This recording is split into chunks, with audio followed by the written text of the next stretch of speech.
Funny face Brenda says, "Rooster, drink beer there."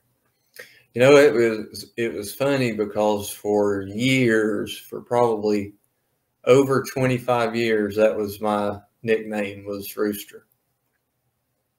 Really? That might be the first time I've ever even told anybody that. Well, I feel privileged. Thank you. They want to know what you feel about Ronnie running for sheriff again. Well, running ain't sort of the word for it, is it? No, I wouldn't call it running. He's unopposed, so that's why I think it's, you know, all into politics. Because how could, I mean, read the news, and why do you figure nobody's going to run against him? With all the crap that's going on down there, does everybody just throw their hands up in the air and go, well, we can't do no better than what he's doing, so we just won't even run? Right. Let me get something cleared up here. Now, this is my understanding, and I want to be corrected if I'm wrong, okay? Ronnie Lawson has been in there for several years. I think maybe 2010, right? Yeah, I think so. He's been in the sheriff's department, law enforcement down there for 44. Yeah, I know that. But I mean, as sheriff, he's been in since 2010. Okay. Right. Nobody has ever run against him. The guy that was in there before him did not finish a full term, and he did away with himself or whatever may have happened. The guy before him was Ronnie Lawson's dad, who never had anybody run against him. Yep. I thought I was right about that. That's the way I understand it.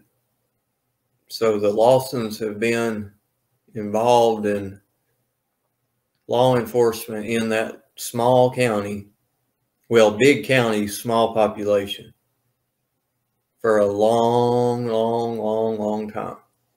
So pretty much everybody down there would have to know him. True? Right. True. Tangerine, well, no. I was running around. I probably started running around in Beach Creek when in 1986, 87. So if he's been in law enforcement for 44 years, he would have been in law enforcement when I was running around down there. Right. That's how long. And before that, like you said, his dad. Right. So you know everybody in Hawkins County is bound to know Ronnie Lawson. And right. Every crooked person down there, you've got to figure Ronnie Lawson knows them. Right. Exactly. Stars and Stripes, I am so happy to see you in here, sweetheart. Thank you for coming. Please make yourself at home like everybody else. They'll tell you all about it. Yeah, I've seen Stars and Stripes around. Hello, hello. I normally holler at her in Doug's chat. I'll go in when it's just the mods running around before he starts, and I'll say hello to everybody, and then I usually duck out or leave him playing, and I always fall asleep to Doug yammering on. So I guess it counts as me viewing him, even if I just, listen to him while I fall asleep. Right. I don't know if that's good or not. Does that mean he's not got an exciting show? I don't know. He's funny. I like Doug. Well, a lot of times I don't feel like going live, and I'll just, I want to channel surf and go to other people's channel and just hang out and chat and stuff. Like I said, I was thinking about doing a live today anyway, and your title got me, and I was like, you know, because like I said, I've done so many shows on this exact topic. I'm gonna have to go back and catch the first of you, because you was already a couple hours in when I saw you were going. And but yeah, I saw your title and I was like, well, by golly, I'm gonna hop right in here and see what this woman's talking about, because that title's right down my alley. You know. Well, I see. Come in and see if I can get some learning here. Well, no, you've been the teacher in this one, honey. Trust me, you've been the teacher. And so I was telling them that's why I've not been paying attention to the chat and stuff. And I've been enjoying myself listening to you, because I do find you so interesting. And when I asked earlier if it was education or just a history buff, it doesn't matter to me one way or the other. You know, people are smart in different ways. Right. But I find your outlook on life and your opinions about stuff very interesting, and it grabs my attention. So, well, oh, well, thank you. It's all good. I appreciate that. Now, sometimes I'm going to give you fair warning. I get a little rowdier over on my channel. Nana can probably tell you that. PJs can definitely tell you that. But I get a little rowdier over there. I'm nicer when I'm a guest somewhere. But well, you're an awfully sweet guest, so you're welcome back here anytime. Yeah, sometimes, like I said, I like to just do the channel hopping myself and relax, but I was planning on doing a show, and like I said, I don't care, you know, really how many people are listening, just as long as somebody hopefully hears something they haven't heard before, you know, to help them, you know, maybe clear up some things in their mind or whatever. Well, now, I had certain channels I wouldn't go on, you know, that I wouldn't even be associated with, that's for sure. But well, thank you. I appreciate that. That I'll take that as a compliment, that you came in and came up on panel, and that you've stuck around for a little while. I've loved visiting with you, by the way. Thank you. Oh, I've definitely enjoyed it. Y'all are pretty cool over here. Definitely, for sure. We're pretty chill. A lot of like I said, we normally get in here and we go ahead. Got a lot of the same views on some things, so I like people that's got common sense. Right. I just can't. Thank you. I just can't. I don't know exactly. People that don't have sense exhaust me. It literally exhausts me to even be around them. Right. I agree completely with you. And so I'm telling you, Lord, forgive me if I'm doing wrong by saying this. And none of the people that are in here right now am I talking about you. I'm not. But there are some people that comment on some of my videos.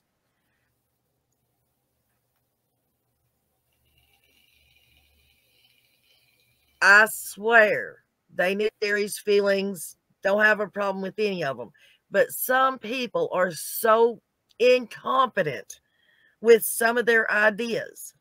I was told one time that they thought that the baby was in the basement. Dawn and Candace was upstairs arguing, and that Dawn walked downstairs and pew-pewed the baby in the stomach, and that's what happened to her. Lord, and I'm like, mercy. First of all, he didn't even have a pew-pew to do that with, because they took it in October of 2020. What are you thinking? People like that agitate me. Yeah. I just, I mean, I guess,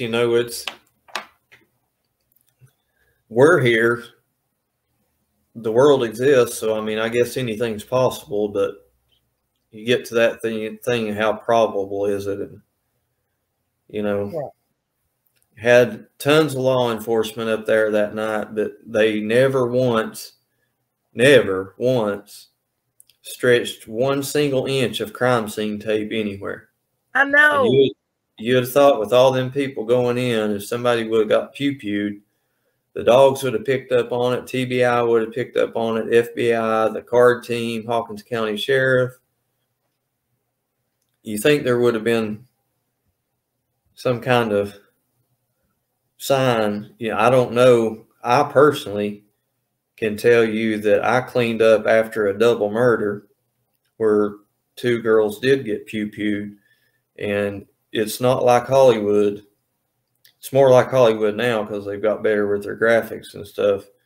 But I can tell you it makes a heck of a mess, not only in the spot where they fall, but in the walls, on the walls and stuff behind them. Right. For a far stretch back. Well, yeah, and if that would have happened, there is no possible way that they could have got that cleaned up. Exactly. No possible way. And it just seems like people would have more common sense than to think that. Yeah. Sorry, I get really agitated at things like that. Oh gosh, I guess one of the best ones I saw was green algae from the swimming hole. What, she drank it? Yeah, it killed her. Yeah. Oh wow. I think I did run across that one somewhere. I almost did a whole show on Fort Patrick Henry Lake showing the fish contaminants, the levels all checked out being good, the water quality all checked out being good, the size of the lake. It's no horse pond, it's a freaking lake. It's 10 miles long. It's like 850 acres. There's boats, there's boat ramps, people water ski, jet skis, swim. It's a state park. There's hundreds of people go there every day. They have an 18-hole golf course. They've got children handicap playground. They've got disc golf courses. They've got world-renowned mountain bike trails. They've got hiking trails. Of course, they've got the horse stables. They've got 2 campgrounds. One campground was so big they had to build an overflow campground. Wow. They're working on right now a big project to redo all the campsites in it to expand it even more. They've got a huge in-ground swimming pool. The park ranger has his own house on property. I couldn't tell you the concrete picnic tables and grills that they have where you can just come up, park your car, have a picnic. All kinds of wildlife. They have pavilions up there where you can have family reunions, and it's all covered, and public restrooms and clubhouse with vending machines, paddle boats. I mean, just on and on and on. The place is freaking huge. Right. It's a state park. I've never been there, but I saw a lady did a tour of that tree house up there at the actual little park, and I would love to go there. It was such a beautiful little park, and that tree house was gorgeous. Yeah, I mean, it's a fantastic place. I mean, they've got crews that are always picking up trash. They're, landscaping crews.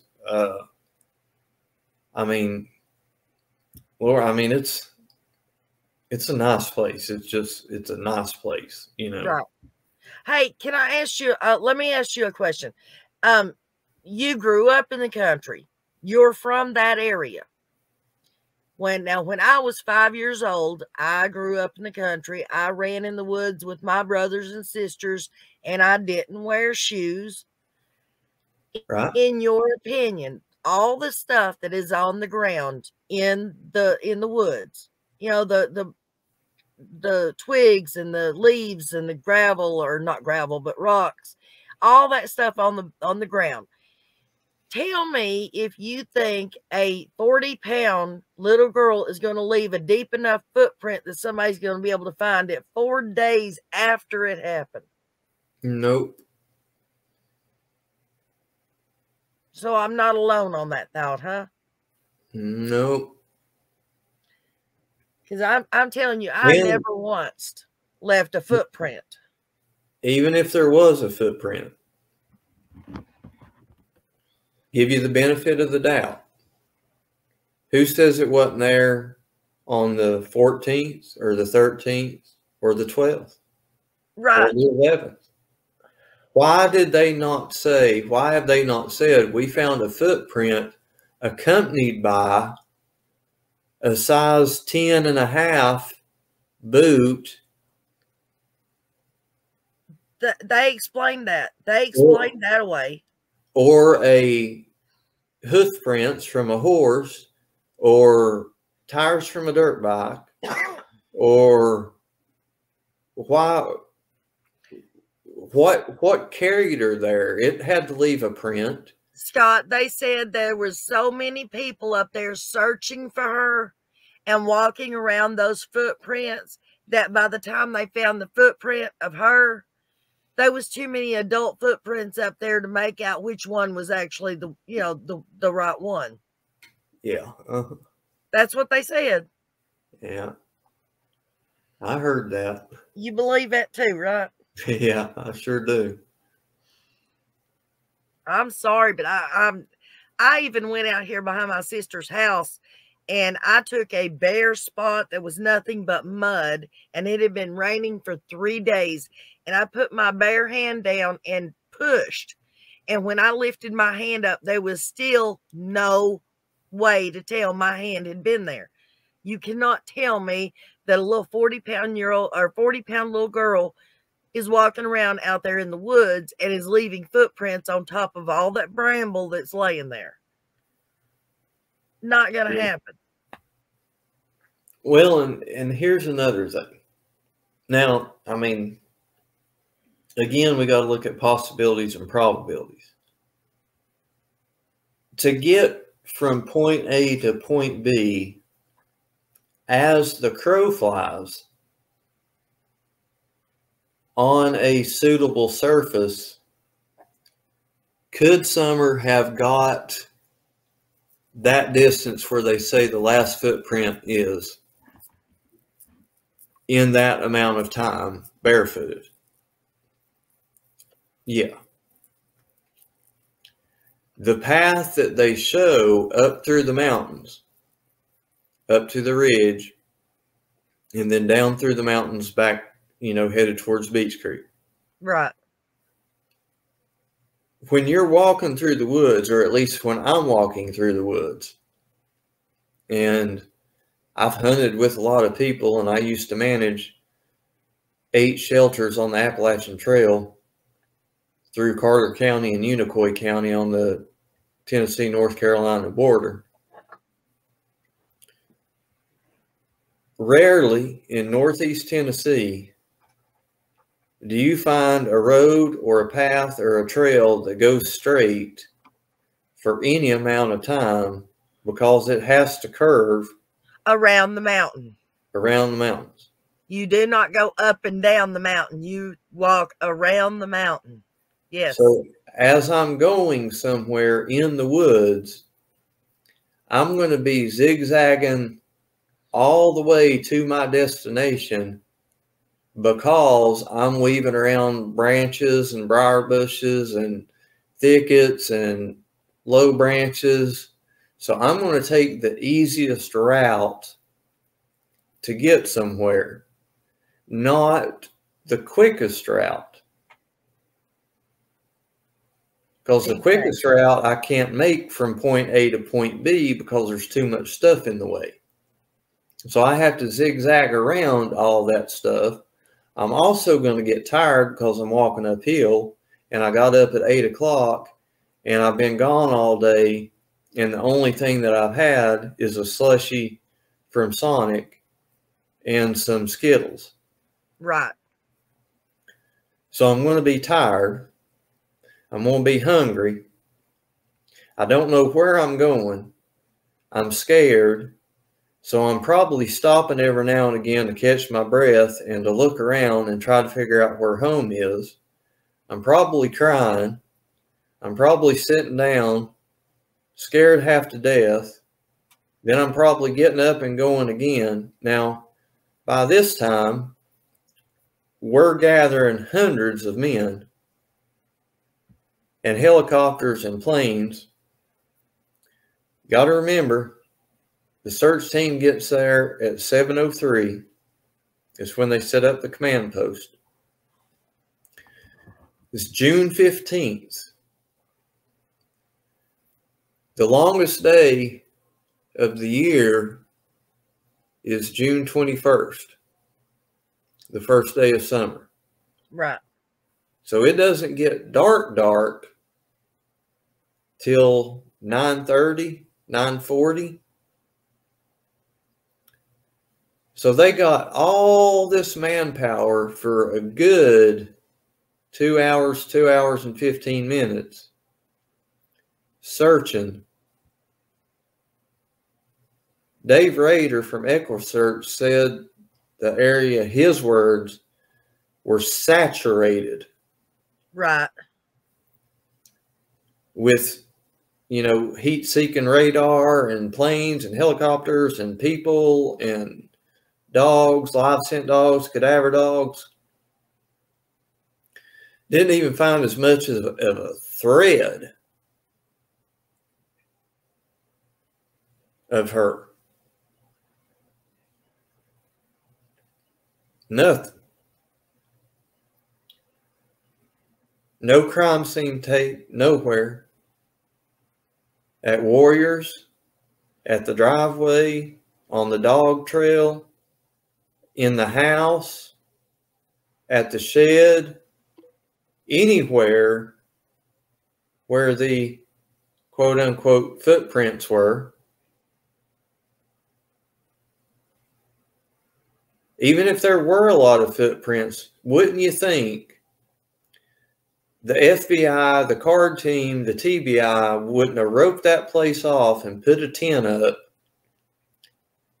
and really got down with a microscope to try to figure out and identify a footprint of somebody that could have been carrying her, especially if there were multiple footprints, but we never saw any crime tape. Never saw nothing. Nope. All we've heard is the scent ended when the substrate changed from gravel to asphalt. Right. So here we are. If she wandered off, could she have got that distance up the mountain and across the mountain, knowing that going through the mountain, you've got to weave around trees and brush and briars and take breaks and cry and whine and be scared, all that kind of stuff, with over 2 hours of daylight and hundreds of man hours and eyeballs and radars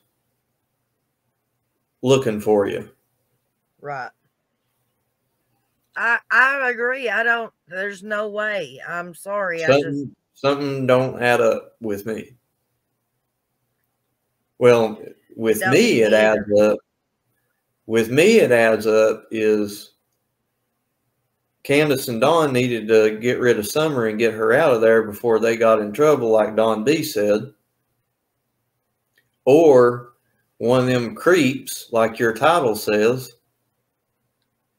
that visits Ben Hill Road, or somebody that lives on Ben Hill Road, had committed a crime of opportunity, and Candace and Dawn had got a pretty damn good idea who it was. And how else could you have a 5-year-old little baby girl disappear with not a freaking trace? Exactly. It couldn't have been animals, because there would have been some kind of trace. Yep. Yep, sure enough. And the possibility of them knowing who the creep was, they probably, like another person that we know that Dawn doesn't want to piss off, they probably knew who it was and didn't want to piss him off, or possibly owed him money and said, okay, guess what? We'll just let the debt be settled. Yep. That, I mean, it's horrible. Sounds far more probable to me than the footprint theory. Yes. The walking away theory. To me, it does. Because, man, they've spent, I mean, I know that area, and I know it's a vast area. And I've been up in those mountains, and I know that there is no way that you can search every square inch. There's just a lot of that ground up in there that's just too steep. It's just impassable. Right. You know, now, it would take hours and hours and hours for a group of men to climb up some of them steep banks. And some of them steep banks, I'm here to tell you, you couldn't even climb up them. You would have to start at the top and hang on to a rope and rope yourself down them. So there's some of those spots up there. There's just no way that every spot could be checked. Right. That Crystal's Crime Time, is that the one that works with Harsh Reality? Do you know? I saw something that they were planning on working together. I don't know if they ever did start working together, or. Well, but yeah, that was. Okay, she had called, and that horse ranch or whatever it is that's down the road, they didn't even look down that far. Right. Yeah. And is that a far distance from there, or would that have been a possibility for them to have? Is there a possibility she could have been down that far, or is it way too far away? I mapped that. Hang on, let me map it again. I can't remember because it wasn't that far. Because I was on Nish, you really think that? Nish says he thinks that she's within 10 miles of her home alive. I could almost agree with that 100%.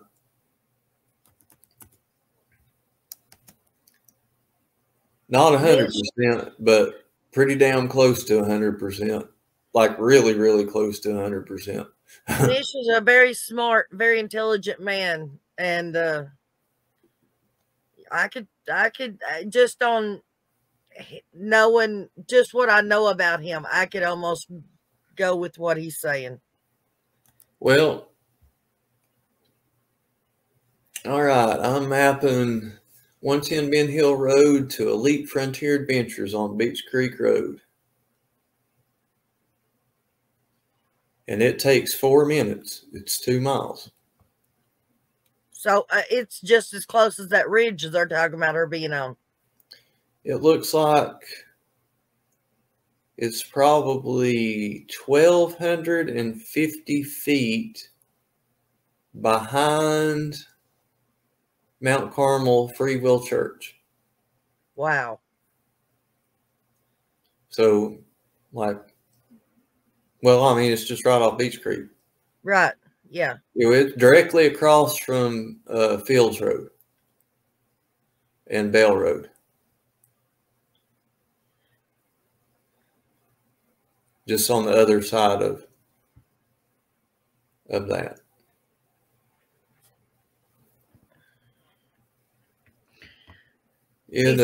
See, my dad, I don't know if you remember this, and Nish, I don't know if Nish has ever watched my channel or not, but me and my dad was talking, and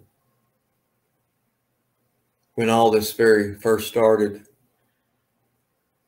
and I told a story on my channel. I told it several times from the very beginning, when I think all the way back on Tiffany Marie's, when very first time I ever came on YouTube. I've got an autonomic nervous system disorder, and your autonomic nervous disorder does a lot of stuff that you're not in control of, like your blood circulation, your blood pressure, and your heart rate, among other things. Right. That doesn't work right with me. That's why I don't drive, because I pass out because I don't get enough blood to my brain and I black out. Anyway,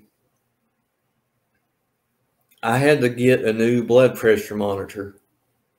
So my dad took me to Walmart, which happens to be the same Walmart that Candace threatened to blow up. Wow. It's no big deal. I mean, that's the Walmart that's around here. So right. Everybody goes to it. So I asked Dad, I said, "You hear about that pretty little girl that went missing down there in Beach Creek?" And he said, "You know, there's critters that'll sneak out of them damn woods and snatch up a little girl like that and lock her up, and you'll never see her again." I said, "Yep." About a week later, he had to take me to the pharmacy. So we went to the pharmacy, pulled back in the driveway here. I was getting out. I was about halfway out of his car. And I said, I turned back around. I said, "Oh, yeah." I said, "You know, they still ain't found that little girl." He said, "They won't either." I said, "Not until Beach Creek wants them to." He said, "You're goddamn right." And that was our conversation in the middle, from June 15th to probably June 30th, somewhere right around in there. It was right after when she went missing. Right. Well, I have an email. That was before all the, all the YouTube crazy theories and all that stuff, before any of that ever had a chance to all get started. Right. So, we was sitting here and we got the missing child alert on her phone. Right. And then shortly after that, that would be just something that you would talk to your dad about is, "Hey, did you see that alert? Did you hear about that little girl that went missing," or whatever, Yeah. Plus, my dad has grown up around here, so he knows how Beach Creek was, or is, or whatever. He used to work for the Kingsport Power Department. When he started out, he was the guy that rode around in the little truck, going house to house, walking up and reading the electric meter on the side of your house, so they know how much to charge you for electricity. So he knows every road, every driveway. And he retired from Kingsport Power Company. Well, They changed it to American Electric Power now, but back then, so I got all kinds of stories I can tell you when he was young and when I was young, going all the way back into the 60s. Right. But go ahead. You said you got a... Oh, I'm not going to mention any names or anything, but it's a real weird email I have on my computer. It describes a group of people. Now, don't think I'm out there. I'm just saying this is what it says. There's a group of people supposedly lives in the woods up there. And I'm not talking about homeless people. I'm talking about almost military people or militia type people, and that they do take people, they take kids.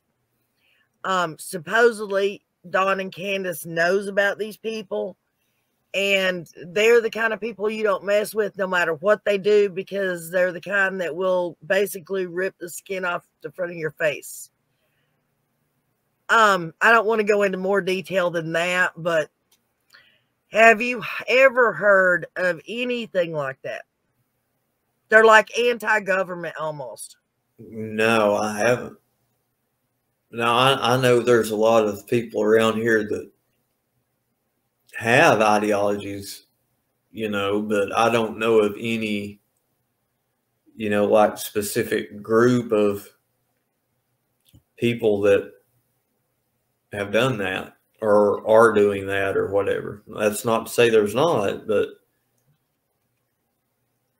it just sort of it fit right in there with what your dad said is all I was thinking. Right. Well, what my dad was more leaning to was, and I can tell you a story, and I'm not going to tell who it come from or anything like that. Of course, this was years ago, so I mean, Right. The old man's probably dead now, but they was a girl, little girl, about Summer's age, and she was cleaning out her kiddie pool. And she was out there in her little bathing suit or whatever. And there was a man across the road sitting on his porch in his rocking chair. That little girl's mom went inside. That man got up, walked across his yard, walked across the road, picked that little girl up, took her up in the woods.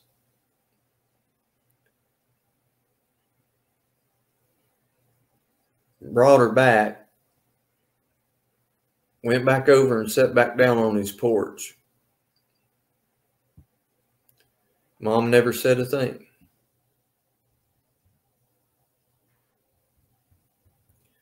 Because she knew better. Right. It's not because she didn't want to say something. It's because she knew better than to say anything. That's what my dad was talking about for Ruby Pearl Glamper True Crime Podcast. She had you pinned it on the screen there a minute. So exactly what does that mean? Yeah, yeah.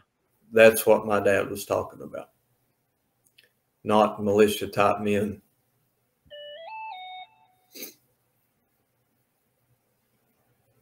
Right. Because my dad knew at that time in Beach Creek that things like that happened.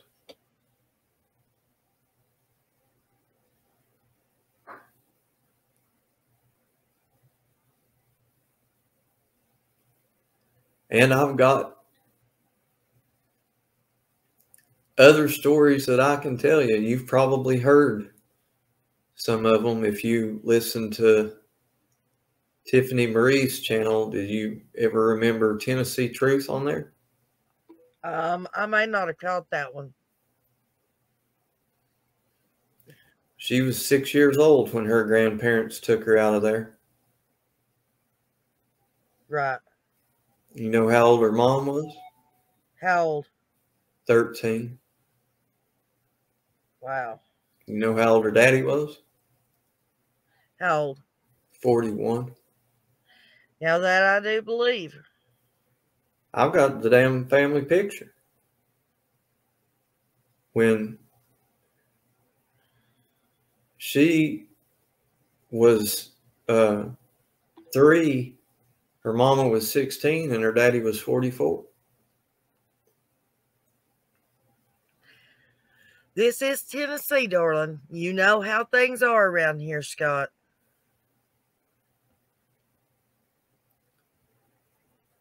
So I've told people before, and they don't. They won't, because it challenges their mind that you can be a great grandmother by the time you're 45. Oh, no, baby. Honey, I was a grandmother at 34. Yeah. People don't understand. I mean, if you have a child at 13 and then your child has a child at 13, that makes you a grandma at 26. Exactly. If that child has a child at 13, that makes you a great grandma at 39. People don't believe, they don't want to believe when I tell them and explain to them that it is not uncommon in parts of Appalachia to be a great grandmother by the time you're 45. Right. Exactly. Well, how do you think you get to be a grandmother, great grandmother at 45? You have kids very early. How do you have kids very early? By men forcing themselves on women when they're kids.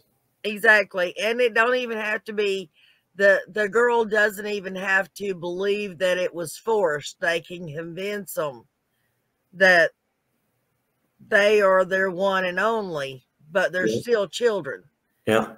And they don't understand the difference. And it's all good. I have seen white underbelly. Scott, have you? Yeah. Yeah, Loretta Lynn was 14. Funny Face Brenda says Tennessee Truth is a strong woman. You damn right she's a strong woman. I know my brother-in-law used to have a sister-in-law. My brother was married into a family, and one of those guys was 19 and he got with a 12-year-old. Now, granted, this 12-year-old stood 5'7", but he got with her and she had twins at the age of 12. Wow. And this was not, I mean, this was in the 80s. It wasn't like it was way back when. I see PJ's parlays posting soft white underbellies under there. PJ's, you know that my tattoo artist knows Jesco White. I think it was it wasn't that long ago, just a few months ago, they had Mamie was on soft white underbelly. Right. Now I would like, you know, Jesco? I don't know him. My tattoo artist does. Oh. I would like to meet him. Not because I think he's some kind of superstar or anything, but just to talk to him. Yeah. Yeah, I bet he'd be a trip. Oh yeah. I would not like to go to their house and socialize with the family, but no. I would like to talk to them, yeah.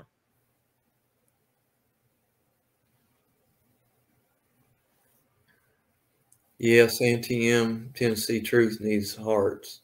She's something else. It's all good. Your niece had a baby at 9.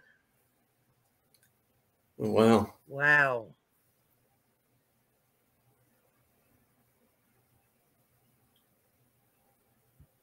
Christola, she was only 10. Oh, wait a minute. Started her period when she was 10. So yeah, it's possible. Yeah, the old saying in the mountains, guys, whether it's crude or not, Lord forgive me, I don't want to be crude, but still, the old saying is, if you're old enough to bleed, you're old enough to breed. Yeah. That don't make it right, but no, it don't. It does make it possible. You know. Yeah. That's the thing. It don't make it right, but it does make it possible. And the thing, you know, that's the thing. Even if they aren't sexually mature yet, I mean, they still have they can still be, you know. Right. They can still be harmed. Yeah, violated, I guess. Yeah. You know. It's sad that my ex-husband's grandmother her father was harming her. And so, and she was 13, and her mother's, the way her mother solved it, the way her mother saved her from her father messing with her, she signed the papers for the guy that was 41 years old down the street to marry her and get her out of the house. Right. Like that solved anything. I mean, she just went from one old codger messing with her to another one. Right. Yeah. I'll tell you, it's a... Yes, that is correct, Daisy. Hang on one second, Scott. Scott H has his own channel. He grew up in Hawkins County, and he used to, when he was younger, run up on Beach Creek. Near, I was right across the line in Sullivan County. Oh, okay. But anyways, he's really smart, and he knows a lot about this case, and he's done a lot of interviews like with Jody Sue and stuff. So that's who he is, Daisy. You need to go and subscribe to him too, okay? Sorry, Scott. Yeah, I was in Sullivan County. The way there was 2 middle schools, and what our middle schools was 6th, 7th, and 8th grade.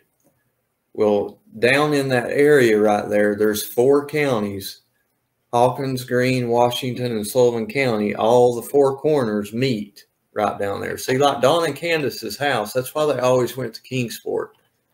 I think somebody said, I ain't never mapped it out, but I think 110 Ben Hill Road is like half a mile from the Sullivan County line. Right. So when we was growing up, there was 2 middle schools. One down in that end of Hawkins County, and the other one was over in Sullivan County. Well, then they merged into one high school that was in Sullivan County. Right. And that's how I met all of the people in Beach Creek and Grassy Creek and down in that area down in there.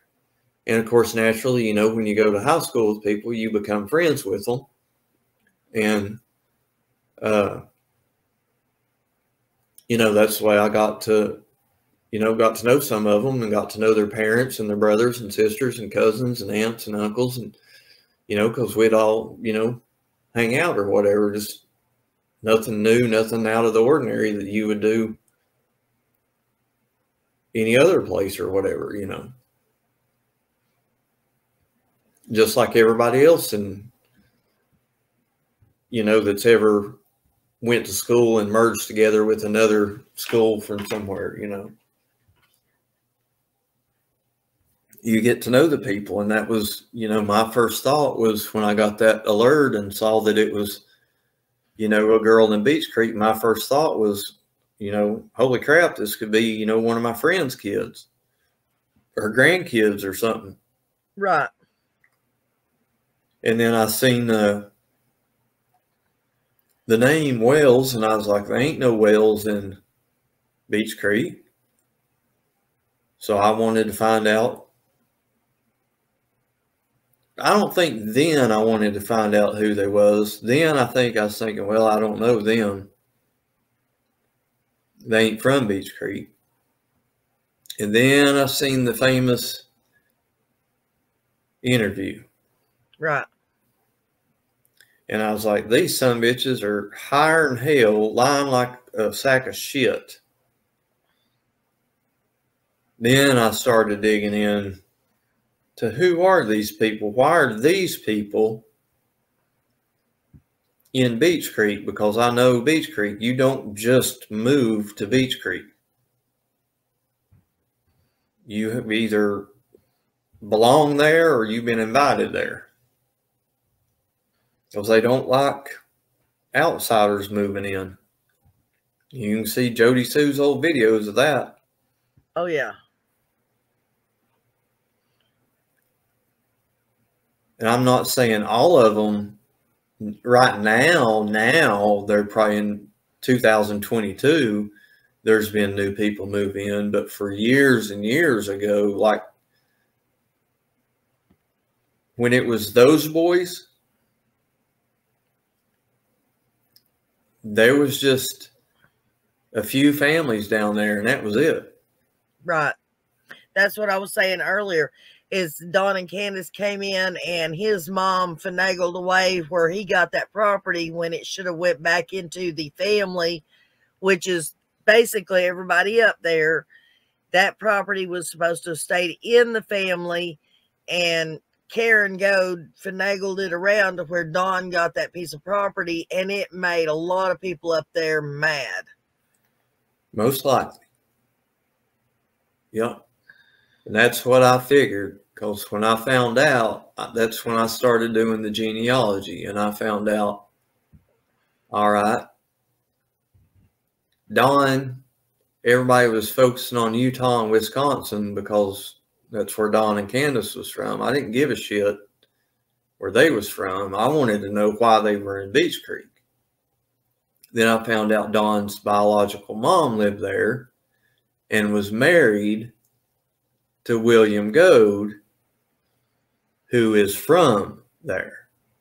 Then it all made sense. All right. The guy, his mom lives there.